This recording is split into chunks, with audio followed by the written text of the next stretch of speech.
Hey everyone, Happy New Year, and welcome back to It's Just AuDHD, the podcast where we explore the science behind ADHD and autism, share personal stories, and give you strategies to navigate life a little easier.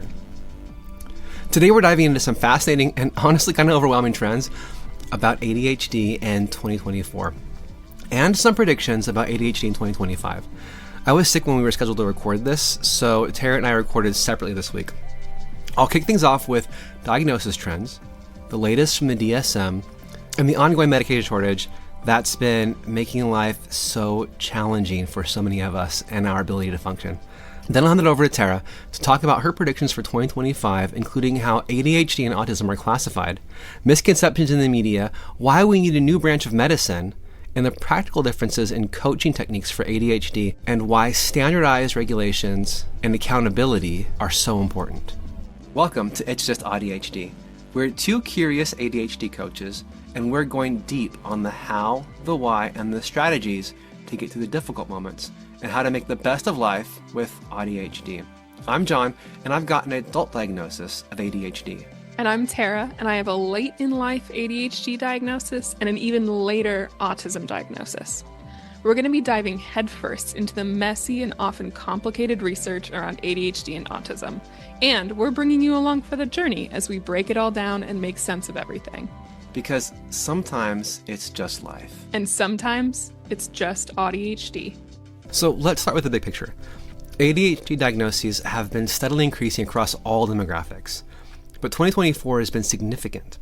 According to a study published in October by CHAD, that's the Children and Adults with Attention Deficit Hyperactivity Disorder Organization, about 15.5 million adults in the US, or 6% of the population, now have a current ADHD diagnosis. That's a big jump, showing how awareness is improving, especially for adults who have been missed in earlier years. To add to this, women aged 25 to 40 are leading that charge. Historically, ADHD has been underdiagnosed in women because their symptoms often show up differently. But in 2024, we're seeing a surge in diagnoses for this group.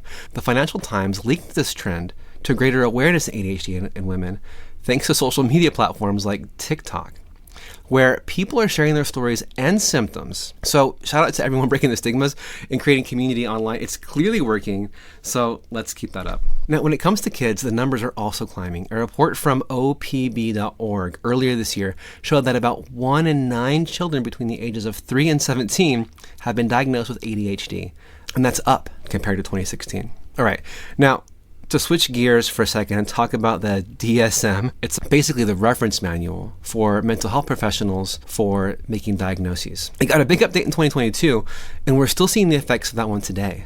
But the most notable changes for ADHD in 2024, they didn't touch the diagnostic criteria, which means ADHD still excludes emotional dysregulation.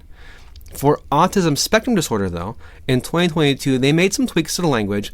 They also added some more flexibility in how co-occurring issues like self-injury can be recognized, even if they don't meet the threshold for a separate disorder. But nothing substantial in 2024. And that's just too bad. And it's just sad that as our understanding of these conditions continues to increase and evolve, after so many years, there still isn't a substantial update to DSM. So let's talk about ADHD medication for a minute. This one is huge for me. It's impacted me a lot over this past year, and I'm sure many of you as well. It started back in October of 2022, and here we are in 2024, still struggling. I don't love everything Psychology Today puts out, but they're calling it the worst it's been, and I've got to agree with that. With supply chain issues, increased demand, and even the DEA production quotas all playing a part. Now, the DEA quotas are a big deal here. They're supposed to prevent the misuse of stimulant medications, which, to be honest, I don't know what misuse even looks like for this kind of medication, particularly for a population that relies on it and sometimes forgets to take it. But they haven't been updated to match the rising demand. Meanwhile, manufacturers are facing supply chain problems, and the generic drug market isn't incentivized to scale production. This kind of shortage has left a lot of people rationing doses or switching to less effective treatments. For many of us, it's been a constant cycle of calling pharmacies, waiting on back orders, and just trying to function without the medication we rely on. That summarizes a lot of what I've been through, and it sucks. So I think looking at all of this, the silver lining, or at least the good thing about what's happening with ADHD, the trend, and especially seeing this happen throughout 2024, is that awareness is up. More people are getting diagnosed, and we're learning to recognize ADHD in different groups. So learning to destigmatize it and talk about it is so valuable. Reducing stigma is helping doctors get better at recognizing the diverse ways that ADHD shows up in people that might have been missed otherwise. But on the other hand, these rising numbers also highlight the gaps in access to resources, and we're still fighting systemic issues like medication shortages and outdated policies that make it harder for people to get the help that they need. So if this is your reality, whether it's struggling to get your meds or navigating new diagnosis, know that you're not alone. Keep advocating for yourself and your needs, because progress is happening, even if it feels slow. I'm going to take a guess that you or someone you know is navigating ADHD if you're listening to this podcast. So just know that you're not alone. These numbers tell a story of growth and awareness. While it's not always easy, it's a reminder that the work we're doing, educating, advocating, connecting, makes a real difference. Okay, so now I'll hand it off to Tara to talk about her predictions for AuDHD in 2025. All right, take it away, Tara. Thank you so much, John, for sharing some of those best and worst moments from 2024. Why am I not surprised that I get to be disappointed in the DSM yet another year? Let's take a look at some of my predictions for 2025 and beyond. I know that these things are probably not going to happen in 2025, but I can dream, right? So we'll call these my predictions for the hopefully near, but probably distant future, if I'm being honest with myself.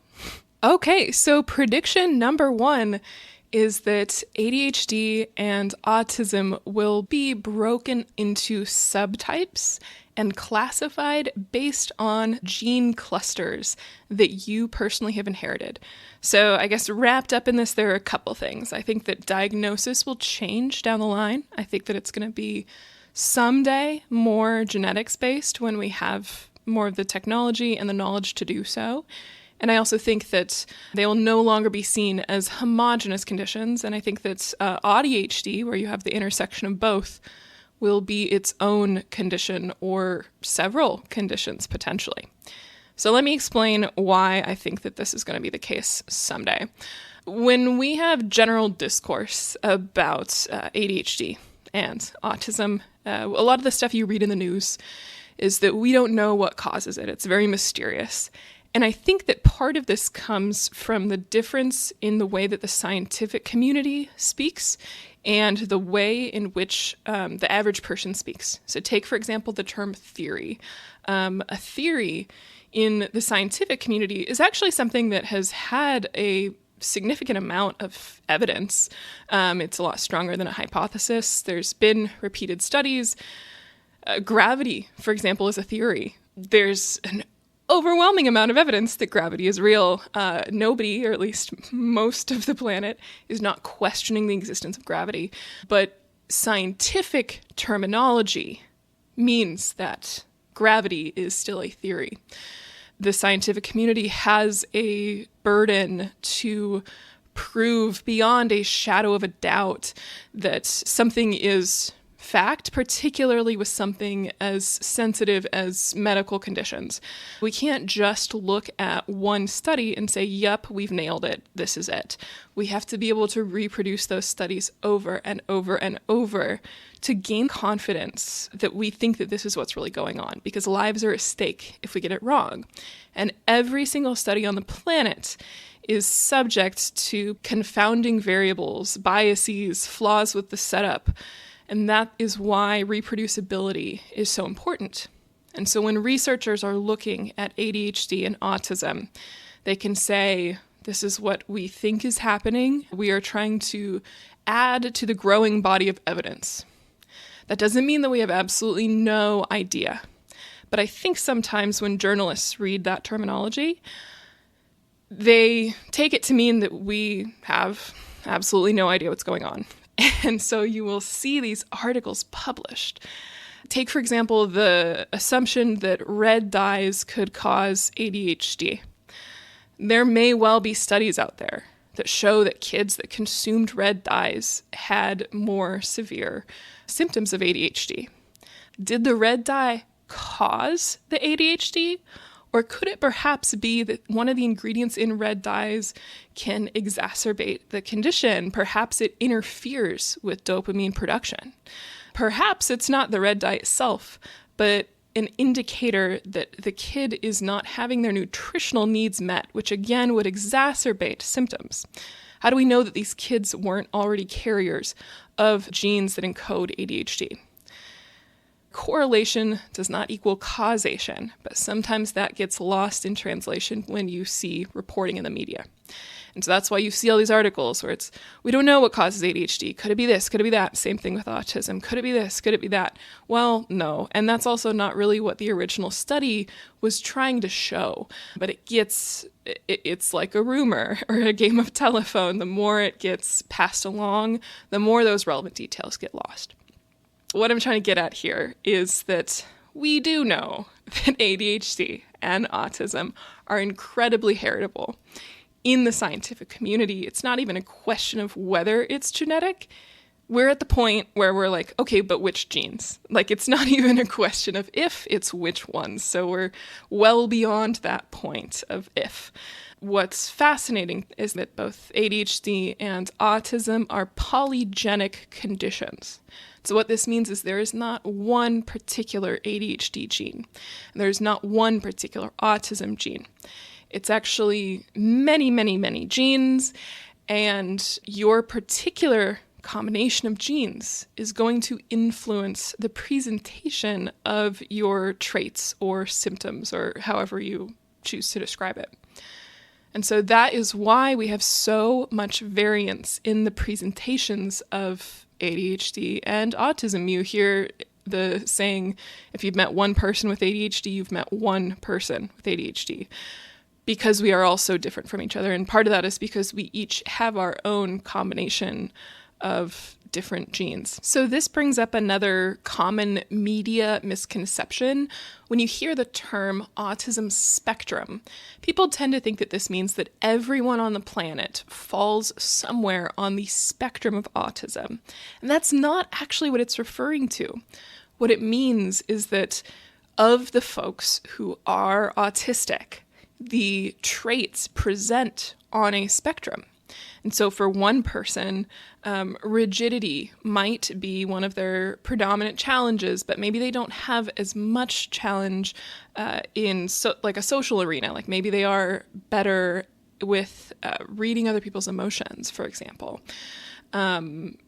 The way that I like to think of it is neurodivergent people have a very spiky profile. Some of us have a lot of strengths, and we also have more impairments. And when I say strengths, I also don't mean this in the way that, like, it's a superpower that you're born with. I mean, we work hard for our talents. A lot of us have special interests with very deep areas of knowledge. If you can't tell, ADHD and autism are one of my special interests. But I didn't just like snap my fingers and acquire this knowledge. I do so much reading. Like, it's actually problematic. I can't look at a research paper, like on the National Institute of Health. I cannot pull up a paper before bed because sometimes if I see a really interesting one, I will get too excited and I can't go to bed. Like, I've read 70-page papers before at like 4 a.m. because I was just too excited to sleep because I thought it was interesting. So it's a little bit of a problem. It's not that we're born with superpowers. We invest time and effort to learn things we care about and acquire skill sets that we care about. So we tend to have kind of these depths of knowledge potentially, or other skills that we are proficient in, but then also extreme challenges. You know, like I, for example, am able to synthesize papers pretty easily at this point, but like I get freaked out doing laundry. I can't explain it to you. I don't know why it's such a challenge for me. It just is. And so I will put it off for months, and it's a problem. I don't know why I have such a deficit in that area, but I do. Another example is one time when I was working in another state for 3 months.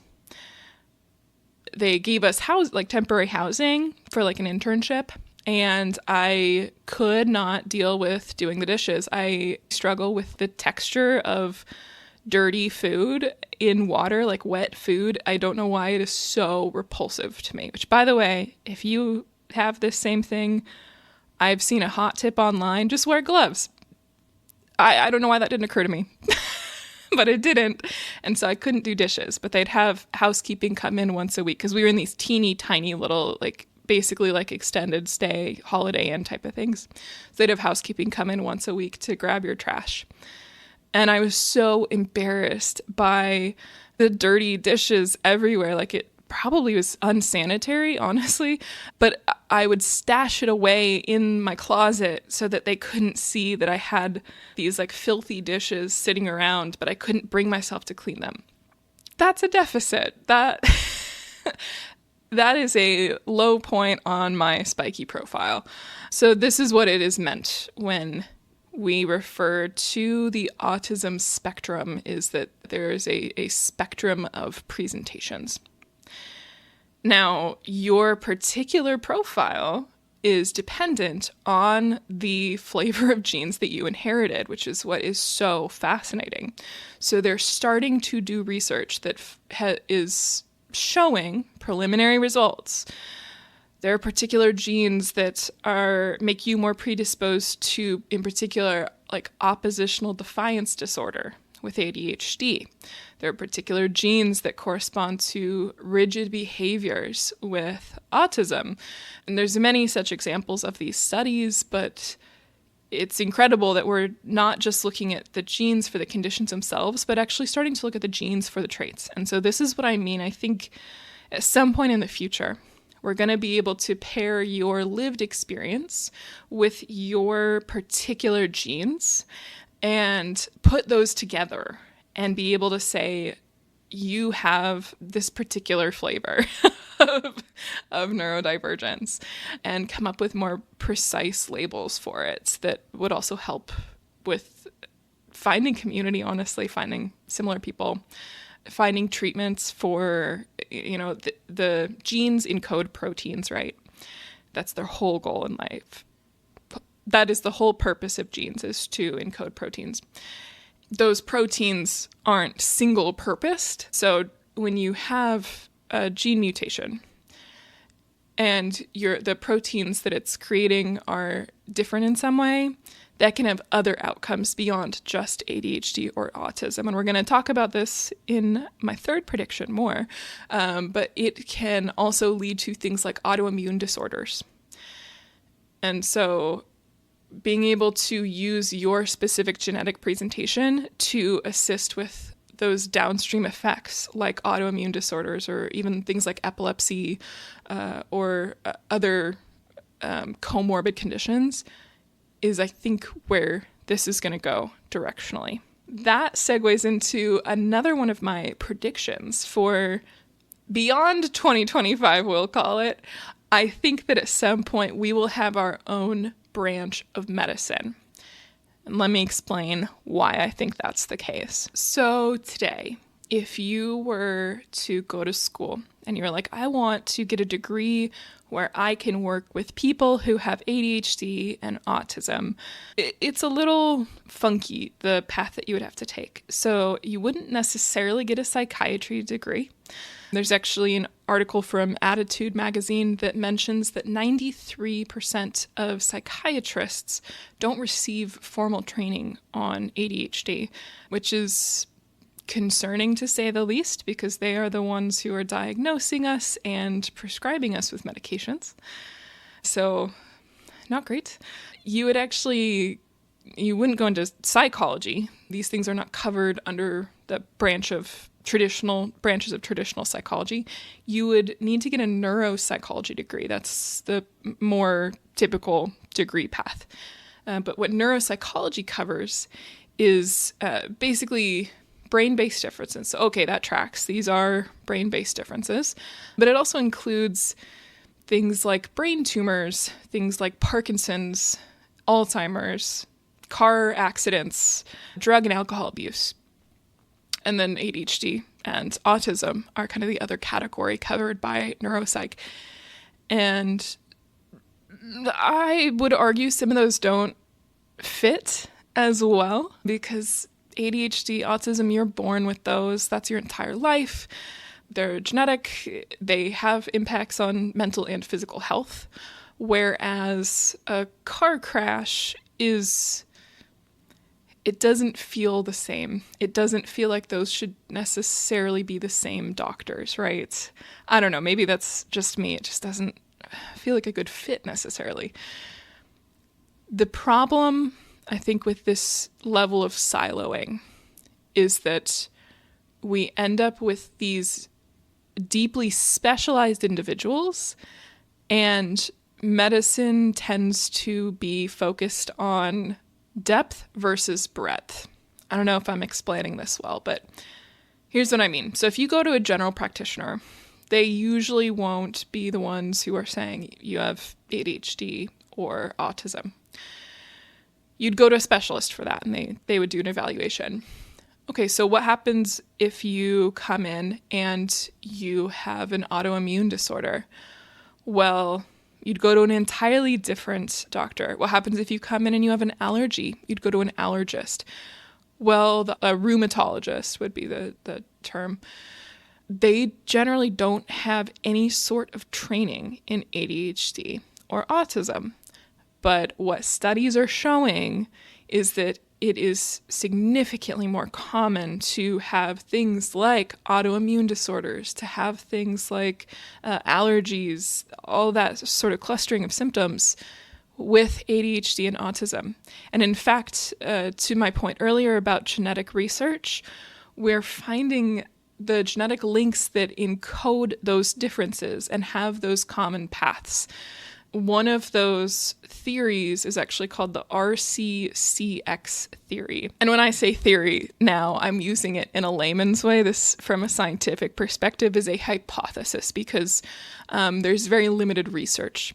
But at any rate, Sharon Megla, I hope I'm saying that right, I apologize, is a psychiatrist who developed this hypothesis that shows the potential genes that link ADHD and autism to lupus, rheumatoid arthritis, anxiety, depression, chronic fatigue, Lyme disease, fibromyalgia, hypermobility, and Ehlers-Danlos.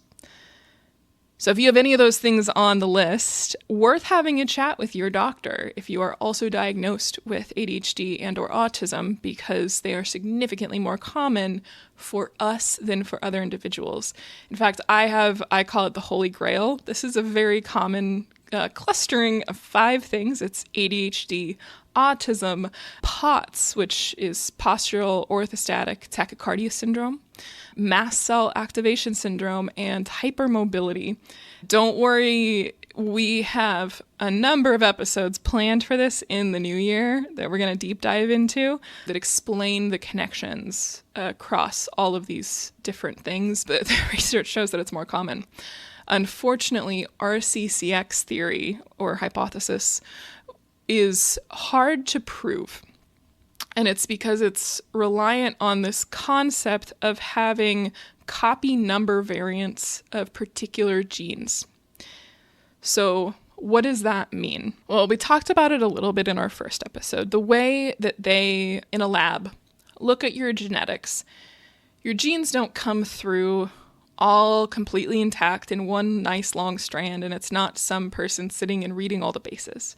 They're chopped up when you scrape your cheek and you swab it and you send it into 23andMe or whatever.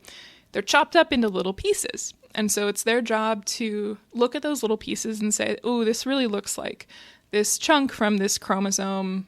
That's where it goes. And so they sit and assemble it, right? Well, and it's all not just one cell that you're submitting. It's thousands, millions of cells with little chunks. And so they have to sit and assemble. And so the problem is a copy number variant means that you have a section of your DNA that repeats itself multiple times. And so think of this like a puzzle. If you had the same puzzle and like 5 of the exact same puzzle, and you took a handful of random pieces out of each of those puzzles, you mixed them all together and you told someone to go assemble it, they could probably assemble one full puzzle based on all the pieces you sent in. Now, if one of those boxes had the same piece 5 times, it would be really hard to know that, right? And so that's why copy number variants are very hard to identify in a traditional commercial laboratory setting. I think that there's some way they can like test it in a lab with very expensive machinery. I'm not sure. But traditional labs like your 23andMe's or all the newer ones can't really detect it. So that makes RCCX hard to research. But at any rate, we have these genetic links that are starting to emerge that show that we are significantly more predisposed to these types of, I'll call them autoimmune flavored conditions from that long list that I read off. And the problem is that doctors don't have specialization. Well, so why does it matter that they're linked? Because our bodies interact with things differently. Like there's even research that autistic individuals process CBD oil differently than neurotypicals. Like when you're predisposed to these conditions, you're not going to react the same way to procedures, to medications, to different treatments. When your doctor doesn't know that, and they're trying to help you with these conditions that are already somewhat rare with limited research, things like Ehlers-Danlos is considered somewhat rare. I think some of them are undercounted, though, if I'm being honest, and I think a lot of researchers would agree with me. Then you're at a significant disadvantage to being able to help yourself and being able to find workable solutions. And so this is the problem, is the siloing of medicine and doctors not having background knowledge in not only ADHD and autism and the way they present, but also the physical manifestations of the body. There are things like PMDD, like horrible periods for women, significantly more common with ADHD. But when a teenage girl comes into her general practitioner and says, I have horrible periods, do they screen them for ADHD? No, not today. And that's why I think that at some point there will be an entirely separate branch of medicine, not neuropsych, but just an entirely separate branch of medicine that looks at neurodivergent people holistically and evaluates the whole body instead of just looking at our behaviors and looking at just the brain-based differences, that actually looks at our physiological differences as well. Because let's be honest, these are the things that cause us pain and suffering. For me, people ask, would you give up your ADHD, your autism? I wouldn't, because I don't know who I would be. That has shaped my personality in such a profound way that if you were to take those things away, I would be a different person. I like myself. I wouldn't want to be someone else. But would I take away painful periods? Would I take away autoimmune stuff? Like, would I poof away my POTS and mast cell? Absolutely, like without hesitation. Those are the things that cause suffering, and those are the things that we should be working towards treating. And so that is why it would be so revolutionary to have some sort of branch of medicine that looks at the whole body, top to bottom, and find solutions for us. Okay, and switching gears slightly, my third prediction for 2025 and or probably the future and not 2025 is I think that ADHD coaching will become a regulated field. So a lot of folks out there might be asking, what is an ADHD coach? And John and I are both ADHD coaches, and it's a little hard to understand. It's not therapy. We're not, like we say in our intro, we are not doctors. It's not a medical field. There are meaningful differences. So ADHD coaching is designed to help you come up with practical solutions based on your very real, everyday challenges. So there's a saying, pills don't give skills, and that is true. Once you take ADHD meds, for example, that doesn't just automatically poof away all your problems. It helps. It certainly gives you the physiological ability to do tasks more easily because you're upping the dopamine, you're increasing the norepinephrine in the brain, which makes it a lot easier to initiate and complete tasks and emotionally regulate and all of those things that come with having a deficiency in the first place. But that doesn't mean that you automatically acquire the skills to be able to act on it. And so that's where an ADHD coach comes into play. And we encompass a very different part of your life than like your therapist, because therapy is really focusing on addressing like underlying mental health concerns, healing from traumas, looking at your past, like doing that deep healing. Coaching is very goal-oriented, very tactical. It's helping you create skill sets around specific issues. So like, for example, earlier in the podcast, I talked about how hard it is for me to wash dishes, how that's such a challenge, touching like dirty, wet food. I could talk about that with my therapist potentially, but that isn't necessarily something I would talk about. Whereas with a coach, we would come up with practical strategies. And that's where we might land on something like use rubber gloves, put on gloves when you need to wash dishes. So it's very strategic and generally short term as well. You're not going to a coach for long term. Usually you purchase packages for like 3 months of coaching. So you might do 12 sessions. So another one of the key differences between therapy and coaching is that therapy is a highly regulated field.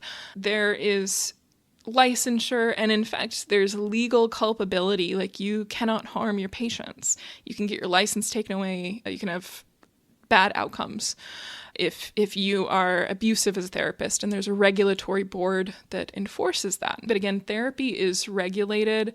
Unfortunately, it's at the state level in the United States, which we'll talk about that in a minute, why that's problematic. But it is regulated by a government and not by a self-governing organization. You have to have gone through the schooling, and it's quite a lot of schooling. They have to get at a minimum a master's in a related field. They have to go through a number of years of observation, and that's how you get, and a lot of hours of practice. That's how you get licensure as a therapist. Anyone can call themselves a coach, whether or not they have gotten a certification from any of the coaching institutions.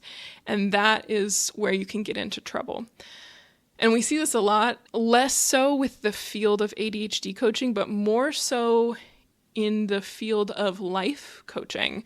A lot of people will just go out there and say, I'm a coach, and do some abusive things. Honestly, they'll take advantage of people, take their money without really helping them, or worse. And there's no one to stop them because anyone can call themselves a coach.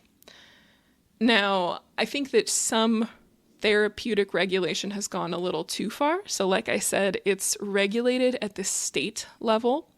So what that means is that if you get licensed as a therapist in like the state of Texas, and then you move to California, you have to get relicensed. And that's a meaningful amount of work.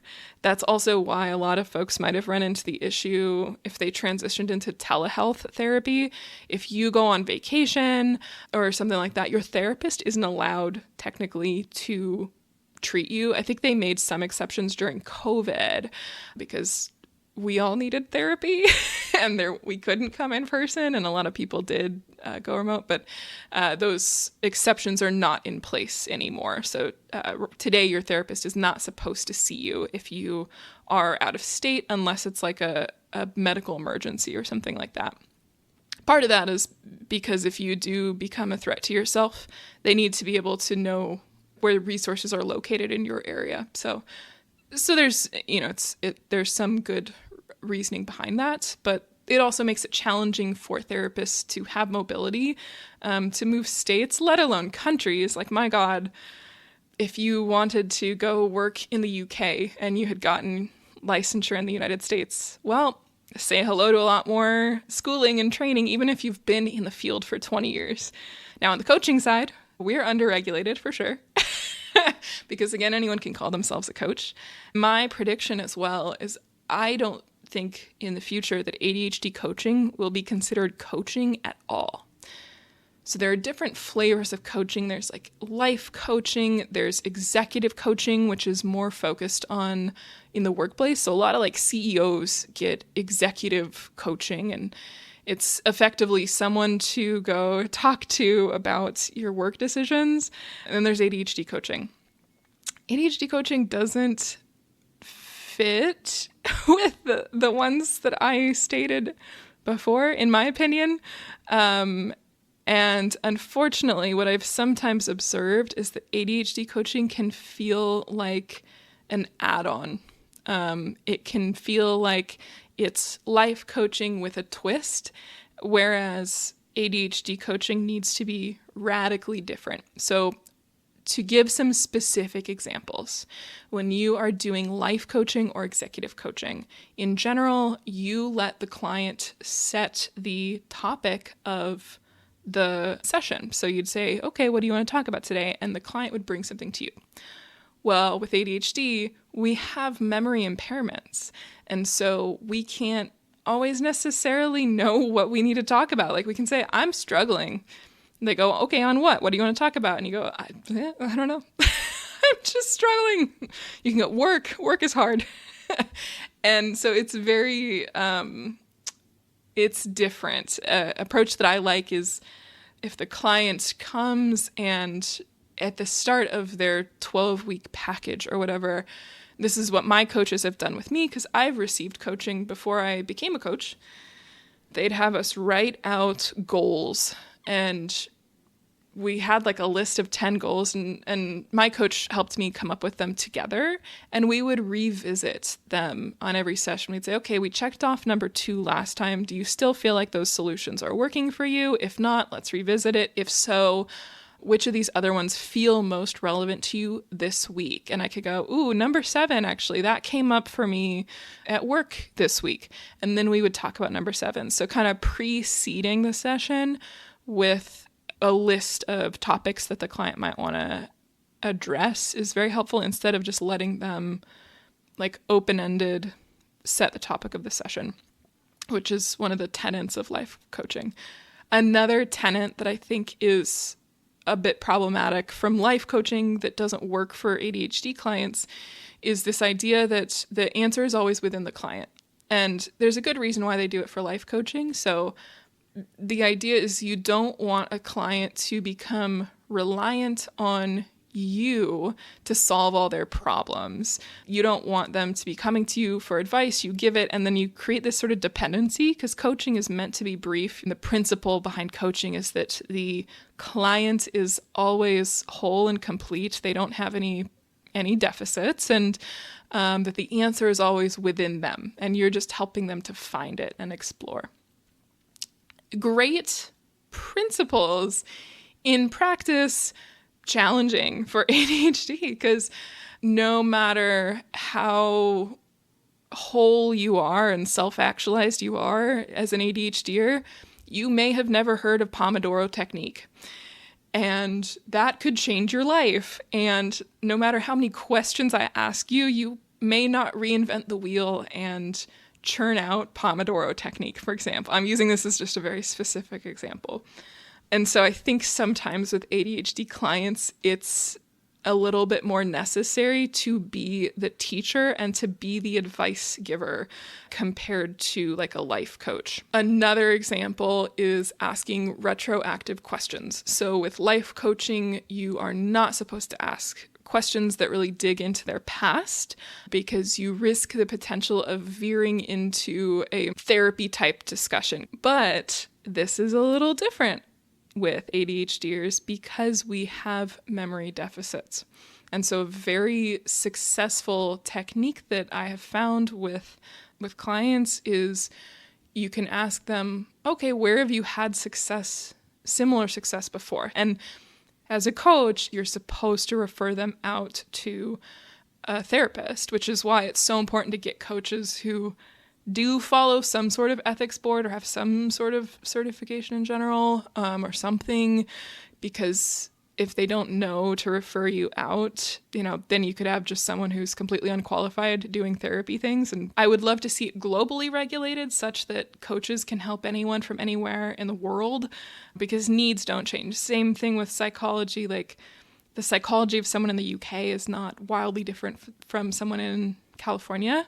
It would be amazing if there was a set of core tenets that practitioners should follow, but I would love to see more oversight and more regulation and accountability in the coaching field, and have executive functioning coaching be considered like a completely separate entity, and perhaps even taught separately from those other forms of coaching. Now, I'll plug the place that I got trained at. ADHD Works is run by Leanne Maskell.